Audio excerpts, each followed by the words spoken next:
Good morning guys. So ayan, ngayong umaga naman is didilig tayo dito sa ating beans. Para lumago is didiligan natin siya ng swamp fertilizer o yung mga binurong dahon ng kung ano-ano dito sa ating garden. Yung mga available na dahon dito sa ating garden. So ang magandang nilagay ko dito na dahon, yung mga madaling lumago is yung, isa na doon is yung dahon ng ipil-ipil. Basta kung ano yung available na dahon dito sa ating garden is nilagay ko na dito sa ating timba para pagburuhan natin ng pampalago ng ating mga tanim. So, ayan. So, ito po is, ang tawag dito is swamp fertilizer na pampalago. Dahon po ng kung ano-ano ito. Yung mga mabilis lumago. So, binabad ko siya ng, kahapon na maghapon, then kagabi ng magdamag. So, ayan.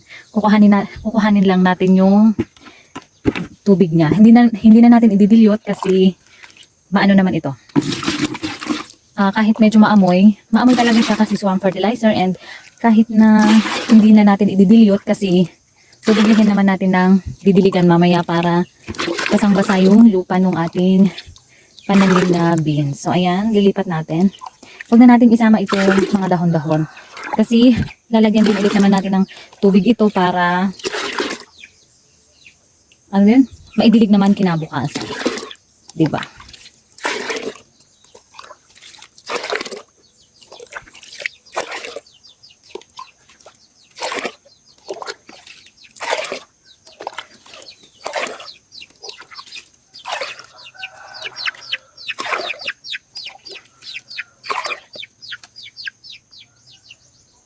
So ayan, hindi mo muna natin tinatanggal itong mga dahon ng ganito kasi hindi pa siya ipakain sa mga baboy.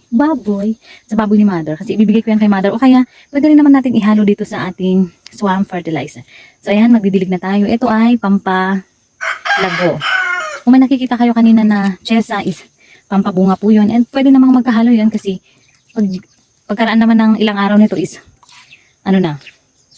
yung hahaba na yung dahon nito and magkakaroon na siya ng, yung bubunga na din siya ng, syempre bubunga na din, ganon.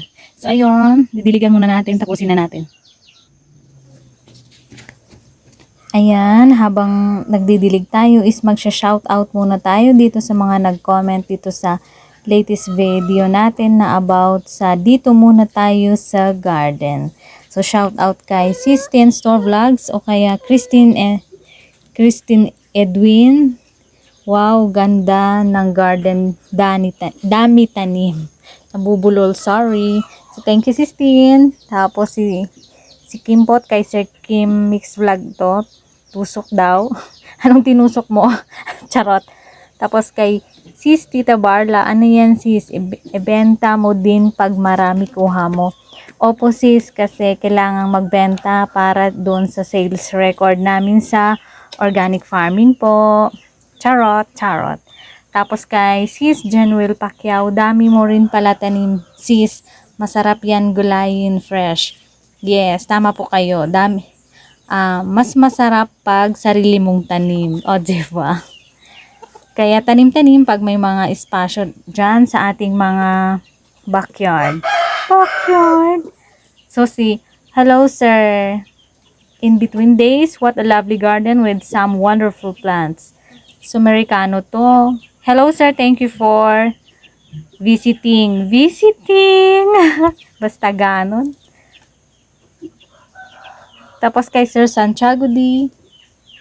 Kailan mo lang tinanim yan? Sa vlog mo, yan ang maganda sa probinsya na may sariling lupa at bahay. Pwede kang magtanim kahit na basta masipag, makakaraos ka. Yes po, tama po kayo Sir Santiago, and yes, buti na lang meron po kaming maliit na lupain. Hiram lamang po. Sa kanila po iyan, charot. Tapos ang sabi niya, kaya din tayo nakapag-vlog today is about sabi ni Sir Santiago na wala ka bang fertilizer na pampatangkad dyan, kapsat? Meron po, pangontra sa bansot. Pagkabansot ng ating pananim. So, ayun, buti pa yung gulay. pwede mo siyang diligan na pangontra sa bansot o pampalago, 'di ba? Sana all. Charot. Tapos kay Sir Kong Nu 2000 YouTube is thanks for uploading this awesome video, fantastic content. I enjoyed it, excited for your next upload. So thank you for the visit, ma'am or sir. Hindi ko pa na bibisita yung kanyang bahay. So kay Sisma Wilma Cosme 75 or 7500. Hello Sir Sis, ang dami mo pananim sis. Yun pala yung sabi niya. So thank you po sa mga palagiang nanonood dito sa ating channel at mga ano ba yun? Mga bago nating subscribers. Thank you for having you here, Charot. So ayun po, salamat po sa lahat ng aking mga bago at luma talaga, no? Old friends ko over there na laging palagi pong nandito sa aking bahay. So thank you po, kahit minsan po is hindi po ako nakakapunta sa inyong bahay, pero asahan ninyo po na andyan lang po ako lagi. So ayan, dilig natin. Magdidilig pa pala tayo doon sa dalawa pang. So ayun na po, okay na.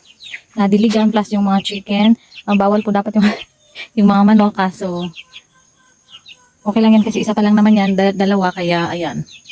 Tatanggalin din natin yung mga manok na yan. Ay, hindi pala, itatali natin. So ayan guys. Nadiligan na, tatapos na nating nadiligan yung ano ba? O, ayan guys, tapos na nating nadiligan yung ating beans ng pampalago. Tsaka nahaluan na rin ng pampabunga. Kasi hindi naman niya ma-absorb agad yung ating pinandilig, kasi yung ating fertilizer is yung lupa muna ang pinapataba, then yung lupa na po ang bahalang magpataba doon sa ating itinanim. So ayan, didiligan na natin ng yung plain water o kaya tap water. Hindi naman po wala naman pong chlorine yung aming tubig dito, kaya safe po na direct na idilig dito sa ating pananim. So ayan, may tumatawag. Yan. Ito yung sinasabi ko sa inyo na lagyan natin ng tubig. So, from hose po tayo. Mabigat mag-bit-bit ng tubig. So, ayan. Hino-hose na natin, guys. Para bukas is pwede na ulit nating ipandilig. Diba, guys? Ikot-ikot lang yung ano natin, yung dahon natin. Hanggat pwede pa yan. Pwede. Pag naging clear po yung tubig, is dagdagan ang dahon, pero ito is madami pang dahon, so bukas na siguro ako magdagdag ng dahon. At yung isa naman na puno na fruiting fertilizer po natin ito para mamunga ang ating mga pananim, di ba guys? Bukas din natin idilig yan.